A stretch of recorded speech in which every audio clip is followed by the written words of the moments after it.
नमस्कार, news India देख रहे हैं आप। मैं हूं आपके साथ पूजा अग्रवाल। देवभूमि के इस खास बुलेटिन में आप सभी का स्वागत है। रुख उत्तराखंड की खबरों का करेंगे। सीएम पुष्कर सिंह धामी नैनीताल में स्थित प्रसिद्ध मंदिर कैची धाम पहुंचे। यहां पर सीएम धामी सांस्कृतिक उत्सव और स्वच्छता कार्यक्रम में शामिल हुए। सीएम धामी ने यहां पहले मंदिर में पहुंचकर बाबा नीम करौली महाराज की पूजा अर्चना की और महाराज का आशीर्वाद लिया। बाबा का आशीर्वाद लेने के बाद यहां 20 मिनट तक ध्यान भी लगाया। इसके साथ ही सीएम धामी ने मंदिर में करोड़ों की लागत से किए जा रहे निर्माण कार्यों का शिलान्यास भी किया। सीएम धामी ने विभिन्न कलाकारों की ओर से श्री राम स्तुति पर भजन कीर्तन में प्रतिभाग भी किया और इसके बाद उन्होंने सांस्कृतिक उत्सव कार्यक्रम में प्रतिभाग किया, जिसके बाद उन्होंने कैची धाम में स्वच्छता अभियान कार्यक्रम की शुरुआत की। उन्होंने कहा कि 22 जनवरी को अयोध्या में रामलला के प्राण प्रतिष्ठा के उपलक्ष्य में प्रदेश भर में पूरी जन सहभागिता के साथ भव्य कार्यक्रम आयोजित किया जा रहा है। मर्यादा पुरुषोत्तम भगवान श्री राम के आदर्शों पर चलकर हमें देवभूमि की सेवा करने का जो अवसर मिला है, ये हमारे लिए सौभाग्य की बात है।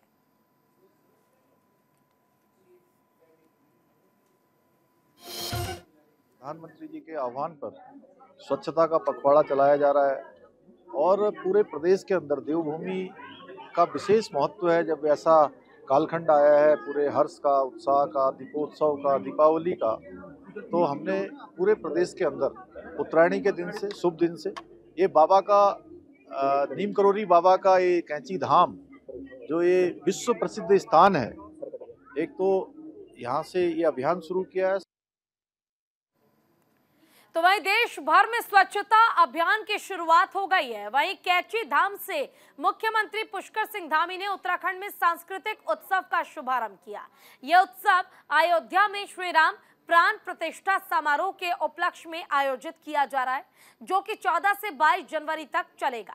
वहीं मुख्यमंत्री पुष्कर सिंह धामी ने देहरादून से सभी जिला अधिकारियों के साथ वर्चुअली बैठक भी की। बैठक में मुख्यमंत्री ने कहा कि प्रदेश के सभी मंदिरों, घाटों, प्रतिष्ठानों और शहरों में बड़े बड़े स्तर पर स्वच्छता अभियान चलाया जाए।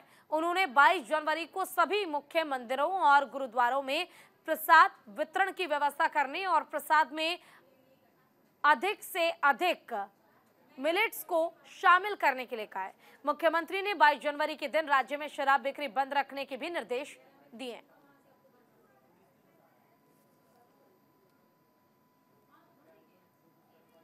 लोकसभा चुनाव से चंद महीने पहले बीजेपी ने दूसरे दलों में खलबली मचाने वाला प्लान तैयार कर लिया है।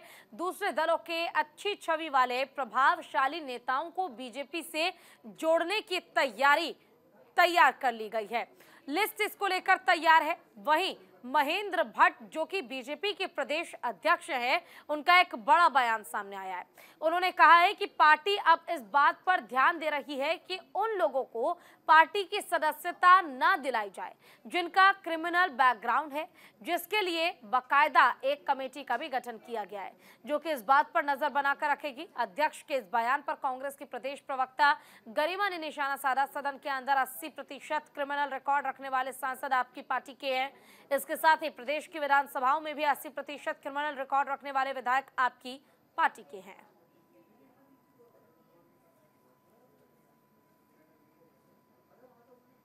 बागेश्वर में आज से भव्य उत्तरायणी मेले का आगाज हो गया है। पूर्व मुख्यमंत्री और राज्यपाल भगत सिंह कोश्यारी ने उत्तराखंड में उत्तरायणी मेले का शुभारंभ किया।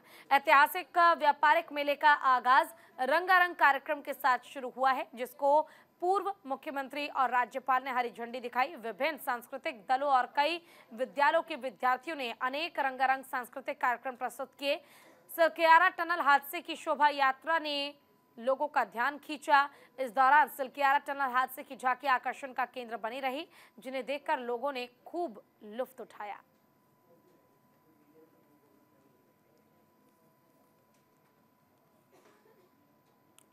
वहीं हरिद्वार में मकर संक्रांति पर्व को लेकर श्रद्धालुओं का हुजूम उमड़ रहा है। सभी गंगा घाटों पर सुबह से ही स्नान के लिए पहुंच रहे हैं। वहीं मकर संक्रांति पर्व पर गंगा स्नान का खास महत्व है। मकर संक्रांति स्नान को धार्मिक लिहाज से काफी पुण्यदायी माना जाता है। श्रद्धालु गंगा में आस्था की डुबकी लगाकर पुण्य और मोक्ष की कामना कर रहे हैं। धार्मिक मान्यता के अनुसार मकर संक्रांति पर गंगा स्नान का खास महत्व है। मकर संक्रांति के पर्व के दिन सूर्य देव मकर राशि में प्रवेश करते हैं और इसी के साथ ही सूर्य दक्षिणायन के उत्तरायणी में भी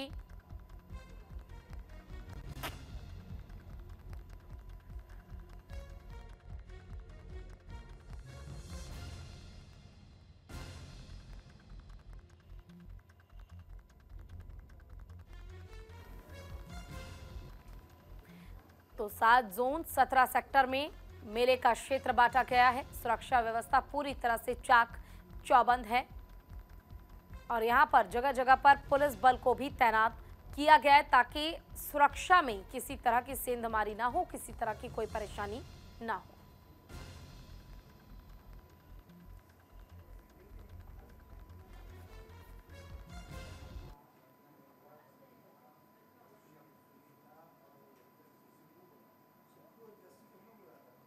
अयोध्या राम मंदिर की प्राण प्रतिष्ठा के निमंत्रण अस्वीकार करने के बाद कांग्रेस, बीजेपी और अन्य हिंदूवादी संगठनों के निशाने पर आ गई है।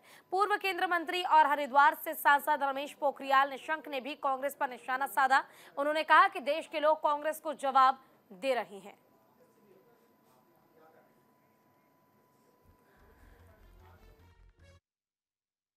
हरिद्वार से भी लोग बच्चा बच्चा वहाँ जाने को तैयार है, पूरे देश के कोने कोने से है। जहाँ तक कांग्रेस की आपने बात की, उसके बारे में कुछ कहना ठीक नहीं, लोग ही जवाब दे रहे हैं उनको।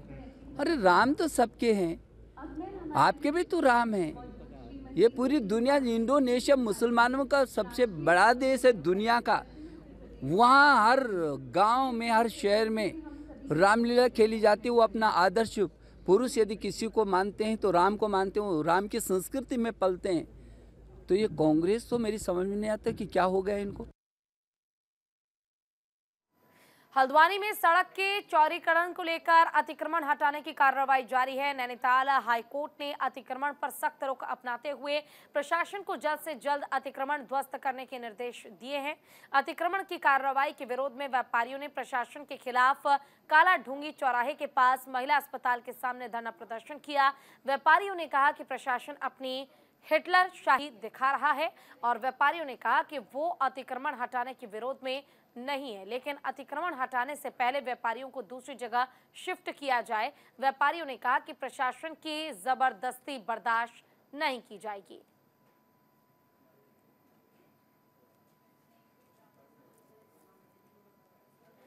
और अब खबर चमोली से है, जहां पर पांडु नगरी के नाम से प्रसिद्ध पांडुकेश्वर गांव में नवनिर्मित भव्य और दिव्य मंदिर में भगवान कुबेर की मूर्ति मकर संक्रांति के मौके पर स्थापित की जाएगी। उससे पहले वैदिक परंपरा के साथ धार्मिक पूजन और अनुष्ठान किया गया। इस दौरान महिलाओं ने पारंपरिक परिधानों और आभूषणों से सुसज्जित होकर भव्य कलश यात्रा निकाली और इस दौरान साफ सफाई का खास ख्याल भी रखा गया। आपको बता दें कि मकर संक्रांति के मौके पर 15 जनवरी को विधि विधान के साथ कुबेर जी की मूर्ति नए मंदिर में स्थापित की जाएगी।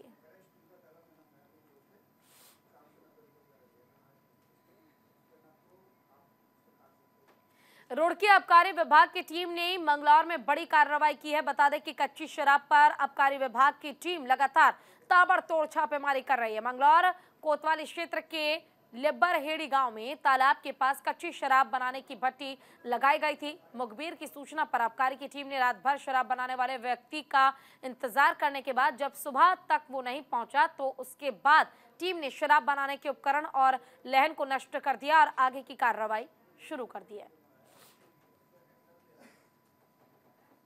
ये सूचना मिली थी रात मुखबिर से हमारी कि वहाँ पे लगभग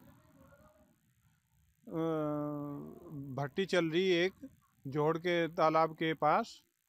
तो हमने यहाँ रात में देखा, दबिश दी तो हमें वास्तव में ये सामान मिला, लेकिन हम घात लगा के बैठे हुए थे कि जिसकी भट्टी है वो आके यहाँ इसको संचालन करेगा और हम उसको पकड़ेंगे। लेकिन वो रात भर यहाँ नहीं आया, जिसकी भी ये भट्टी थी। अब इसकी तफ्तीश की जाएगी, जांच की जाएगी, जिसकी होगी उसके खिलाफ कार्रवाई की जाएगी। अयोध्या में 22 जनवरी को होने वाले प्राण प्रतिष्ठा के पहले प्रधानमंत्री नरेंद्र मोदी के आह्वान पर 14 जनवरी से देश भर के सभी मंदिरों में साफ सफाई का अभियान शुरू किया गया है। उसी के तहत पहाड़ों की रानी मसूरी में भी बीजेपी कार्यकर्ताओं द्वारा शहर के सभी मंदिरों में साफ सफाई अभियान चलाया गया। बीजेपी महिला मोर्चा देहरादून की जिला उपाध्यक्ष पुष्पा पडियार के नेतृत्व में महिला मोर्चा के कार्यकर्ताओं ने मंदिर की साफ सफाई की और बीजेपी कार्यकर्ताओं से अपने आसपास के क्षेत्र के मंदिरों में साफ सफाई किए जाने का आह्वान भी किया गया।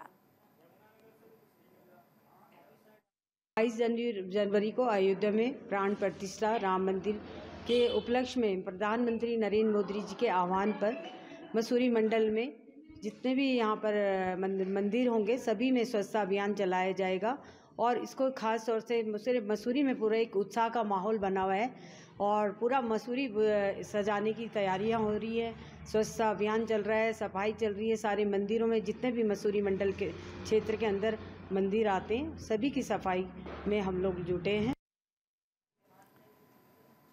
सर्दी के मौसम में हरिद्वार के दक्षिण काली पीठ मंदिर में विदेशियों का जमावड़ा लगा हुआ है। विदेशी साधक निरंजनी अखाड़े के आचार्य महामंडलेश्वर स्वामी कैलाशानंद गिरी से दीक्षा लेने पहुंचे हुए हैं।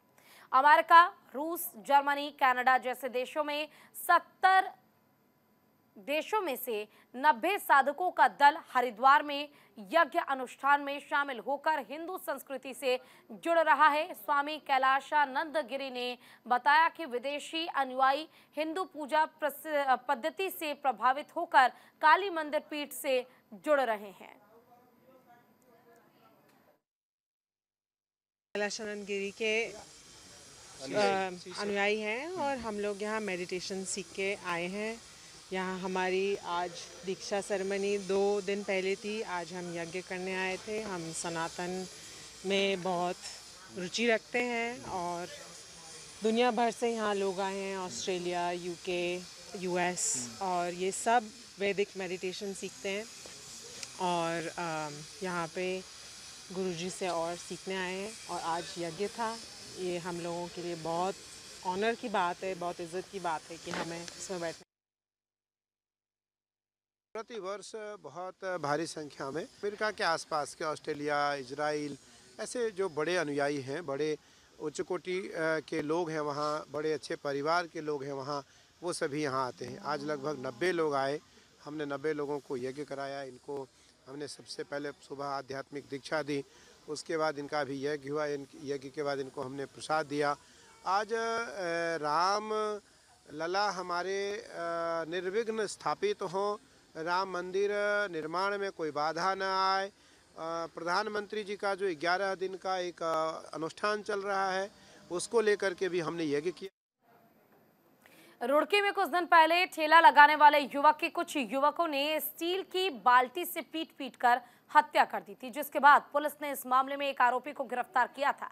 इसी बीच मृतक के परिजनों और क्षेत्र के लोगों ने मृतक आकाश की आत्मा की शांति और अन्य लोगों की गिरफ्तारी के लिए कैंडल मार्च निकाला और उसे इंसाफ देने की मांग की गई। एक साथी जिसका नाम आकाश, उसे इतना मारा गया कि हॉस्पिटल में उपचार के दौरान उसकी मौत हो गई। प्रशासन के द्वारा एक व्यक्ति को पकड़कर जेल भेजा गया है।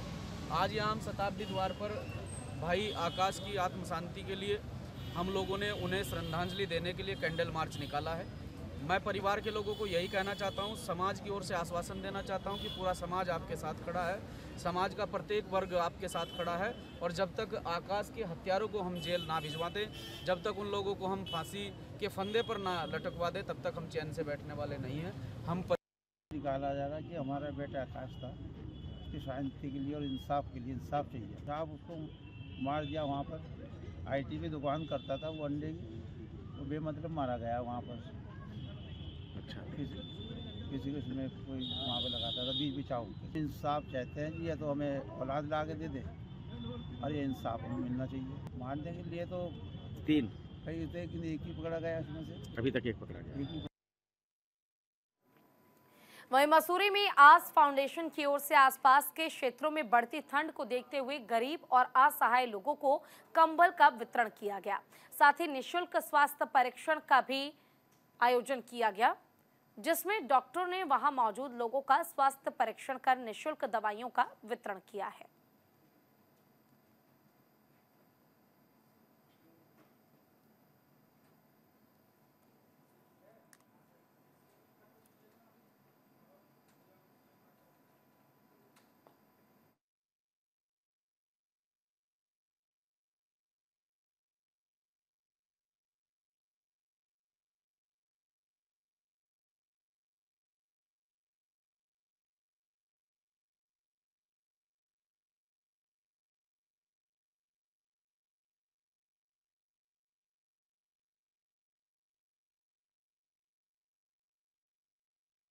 ये छठा साल है। हम लोग हर साल सर्दियों को देखते हुए, मसूरी में इतनी ठंड होती है, उसको देखते हुए हम हर साल ये कार्यक्रम करते हैं, जिसमें हम पहले रज़ाई, गद्दे और अब इस बार हमने ये कंबल वितरण का कार्यक्रम आयोजित किया है। और साथ ही में हमने medical health checkup camp, because Mussoorie में सर्दियों में लोगों के जोड़ों में और ये हड्डियों में पेन बढ़ जाता है और यहाँ पे कुछ ऐसा है नहीं। और ये जो कैंप है ये आयुर्वेदिक कैंप है, तो ये हेल्थ चेकअप के साथ साथ ये बताएंगे कि आपको क्या खाना चाहिए, क्या नहीं खाना चाहिए, उसकी भी थोड़ी जानकारी देंगे, इसलिए हमने ये आयोजन।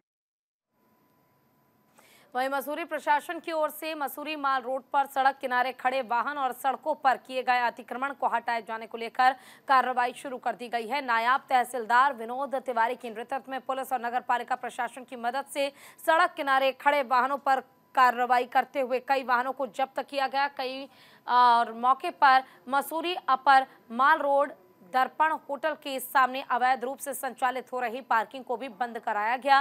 वहीं पार्किंग संचालक को हिदायत दी गई है कि अवैध रूप से पार्किंग का संचालन न करें। ऐसा करने पर उनके खिलाफ सख्त कार्रवाई की जाएगी।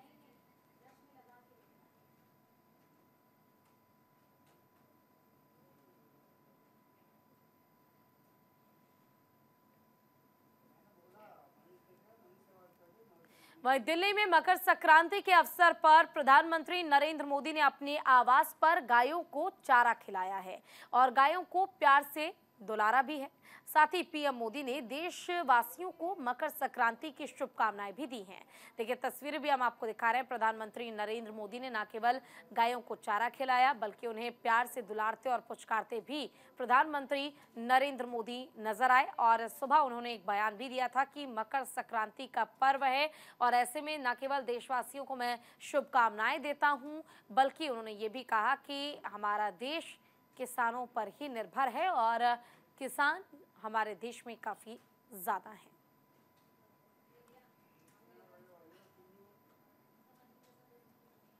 बुलेटिन में बस इतना ही। नमस्कार।